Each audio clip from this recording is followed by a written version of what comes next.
Таңертең ұйқыдан шаршап оянуға мына аурулар себеп болады. Осы 5 түрлі дерттен құтылсаңыз, ұйқыңыз қанады, бойыңызға сергектік сыйлайды. Таңертең ұйқыдан шаршап ояну бір емес, бірақ бірнеше аурудың белгісі болуы мүмкін. Көпшілігіміз қанша сағат ұйықтасақ та ұйқымыз қанбай, дел-сал күй кешетініміз жасырын емес. Тіпті ұйқыдан тұра салысымен қайтадан төсекке жатқымыз келіп тұратын кездерде болады. Егер сіз кеш ұйықтағаннан таңертең сергек ояна алмасаңыз, бір күніңізді ұйқыға арнаңыз. Өйткені ұйқының қанбауы жүйке, жүрек ауруларына келеді. Ал егер тұрақты уақытта жатып, тыңғылықты 8 сағат ұйықтасаңыз да ұйқыңыз қанбай жүрген болса, онда мына дерттің басталғанын білдіреді. Оған қоса, таңғы ұйқыдан шаршап оянсаңыз немесе мына белгілерді байқасаңыз, кереуеттен тұрғанда басыңыз айналса, аузыңыз құрғаса, бұлшық еттеріңіз ауырса, ішіңіздің айналасы бүрсе, аяғыңыздың сіңірі тартылса, қан қысымыңыз түсіп кетсе, көзіңіз құрғаса, онда мына ауруларды анықтап емделу керек. Жүрек. Дәрігерлер оянғаннан кейінгі алғашқы сағаттар ең қауіпті екенін айтады. Өйткені қан қысымының төмендеуінен адам есінен танып құлап қалуы мүмкін. Бұл жүрек ауруларының салдарынан миға қанның жеткіліксіздігінен туындайды. Бұл өте қауіпті. Егер сізде мұндай жайсыздық күн сайын қайталанса, таңғы ұйқыдан шаршап оянып жүрсеңіз немесе төсектен тұрғанда басыңыз айналса, онда уақыт созбай дәрігерге барыңыз. Қалқанша без. Қалқанша безге гипотиреоз деген гормон жетіспесе, ұйқының дұрыс қанбауына әкеледі екен. Оған қоса, тап осы гормонның жеткіліксіздігі барлық ағзаның жұмысына кері әсерін тигізеді. Соның ішінде зат алмасуды бұзып, жұмыс істеу қабілетін төмендетеді. Бұл бойымызды балбыратып енжарлыққа келеді. Өзіңізді әлсіз сезініп, таң атысымен ақ шаршай бастайсыз. Депрессия. Депрессияға түсу алдымен тынышыңызды бұзады. Әсіресе, ұйқыңыз өзгеріп, мазасыз күй кешесіз. Көзіңіз ұйықтаса да, миыңыз бен санаңызға тыным болмайды.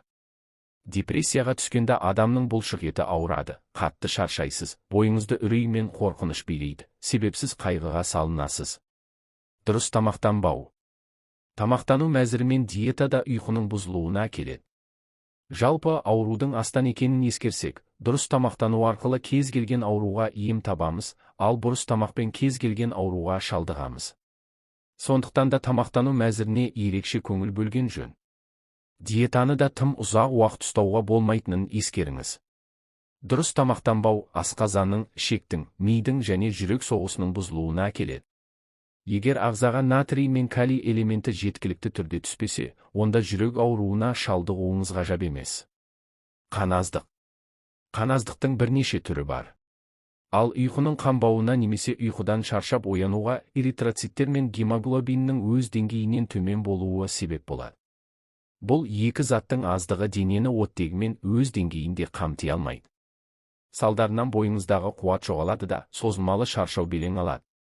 Егер сіз тез шаршап қалатын болсаңыз, онда қандағы гемоглобиннің деңгейін көтеру керек. Таңғы ұйқыдан сергек ояну үшін не істеу керек?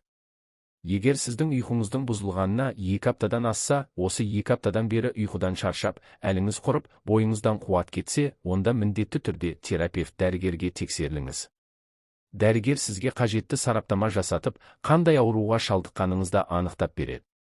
Оған қоса, мына кеңестерді назарыңызға іле жүріңіз. 1. Денсаулығыңыз, сіздің байлығыңыз. Оның құны сіз үшін қадірлі әрі бағалы. Сіз ауырсаңыз жақындарыңыз да, әріптестеріңіз де, достарыңыз да ұзағымен 3 күн жаныңыздан табылады. Әрмен қарай әркім өз шаруасымен айналысады. Сондықтан да денсаулыққа бей-жай қарамаңыз. Алдымен ұйқыдан шаршап оянудың себебін анықтауға тырысыңыз. Барлық мәселеңізді қағазға жазыңыз. Шешілмейтін түйін жоқ. Кімге өкпелеген болсаңыз, ішіңізде сақтамаңыз. Барыңыз, сырыңызды ақтарыңыз. Жылаңыз, бәрін айтыңыз. Жүрегіңізге тыныштық ұялатыңыз. Сонда бәрі жақсы болады. Адамның денсаулығының басты қаруы, тыныштық пен бақытты болу екенін ұмытпаңыз. 2. Диетамен қоштасыңыз. Өйткені диета сізді артық салмақтан арылтқанымен санаңызды улайды. Миға салмақ салады, жан дүниеңізге жүк болады. Бар болмасыңызда арықтасам немеге тым толықпын деген сынды ойлар жаулайды. Сөйтіп неге деген сұрақтың жетегінде жүріп жаныңызды жаралайсыз. 3. Таңғы асты тастамаңыз. Бұл сізге күш-қуат береді. Күні бойы сергек әрі көңілді жүруге септігін тигізеді. Құнарлы таңғы асқа құрамы дәрумендер мен жасұныққа бай жемістерді қоссаңыз, тіпті керемет болады. Бір стақан сүттің орнына сұлы ботқасын жеңіз. Алманы қабығымен жеуге әдеттеніңіз. Таңғы асқа міндетті түрде 2 дана құлпынай немесе жаңғақ жеңіз. 4 мақ қосылған тұнба ішіңіз. Бұл сусын сізге күш-қуат береді әрі денсаулығыңызды нығайтады. Мақтың орнына жеңшең немесе зімбір тұнбасын қолдануға болады. 5 кесте әзірлеңіз. Оған күн тәртібін енгізесіз және қатаң орындауға әрекет етіңіз. Мәселен, бір уақытта тамақтануға, 8 сағаттан артық не кем ұйықтамауға, күніне кем дегенде жарты сағат серуендеуге дағдыланыңыз. Жұмысыңыз қанша қауырт болса да, өзіңізге, денсаулығыңызға, сұлулығыңызға көңіл бөлуге асығыңыз. Өйткені денсаулық басты байлығымыз екенін ұмытпаңыз. Видео ұнаса арнама тіркеліп, өз пікіріңізді білдіре кетіңіз. Сіздің пікіріңіз біз үшін өте маңызды. Рахмет.